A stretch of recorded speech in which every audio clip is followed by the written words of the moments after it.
Hello guys, അപ്പൊ ഞാൻ എന്റെ ഓൺലൈൻ ബിസിനസ്സിന് ലോഗോ ഉണ്ടാക്കിയിട്ടുണ്ടായിരുന്നല്ലോ. അപ്പൊ അത് കുറച്ച് പേര് ഇഷ്ടമായി എന്ന് പറഞ്ഞിരുന്നു കേട്ടോ. അപ്പൊ അത് എങ്ങനെ ഉണ്ടാക്കാൻ നോക്കാം. അതിനായിട്ട് നമ്മൾ അന്നേരം പിൻട്രസ്റ്റ് ആപ്പ് എടുത്തിട്ടുണ്ട്. അതിലേക്ക് നമ്മൾ എന്തെങ്കിലും അടിച്ചു കൊടുക്കാം. അപ്പൊ ഞാൻ പേസ്റ്റൽ കളർ സ്പ്ലാഷ് സർക്കിൾ എന്ന് പറഞ്ഞിട്ടാണ് അടിച്ചു കൊടുത്തത്.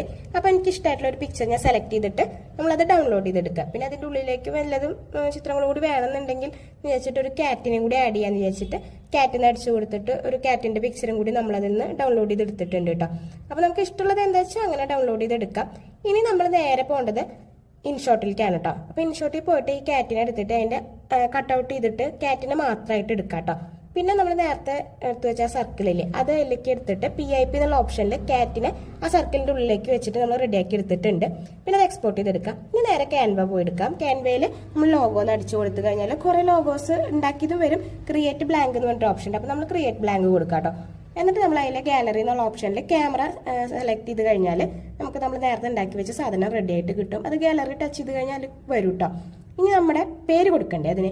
അപ്പൊ നമ്മൾ ആദ്യം തന്നെ അതിന്റെ എന്തൊക്കെ കറക്റ്റ് ആക്കി വെച്ച ശേഷം നമ്മൾ ടെക്സ്റ്റ് എന്നുള്ള ഓപ്ഷൻ കൊടുക്കുക. അതിൽ ആഡ് ഹെഡിങ് ഉണ്ടാവും. അത് ക്ലിക്ക് ചെയ്തിട്ട് നമ്മുടെ പേര് എന്താണെന്ന് വെച്ചാൽ കൊടുക്കാം. ഞാൻ ജസ്റ്റ് ഒരു ക്യൂട്ടി എന്ന് പറഞ്ഞിട്ടൊരു പേരാണ് കൊടുത്തിട്ടുള്ളത്. ഇനി അതിൽ ക്ലിക്ക് ചെയ്ത് കഴിഞ്ഞാൽ ഫോണ്ടുകൾ വരും.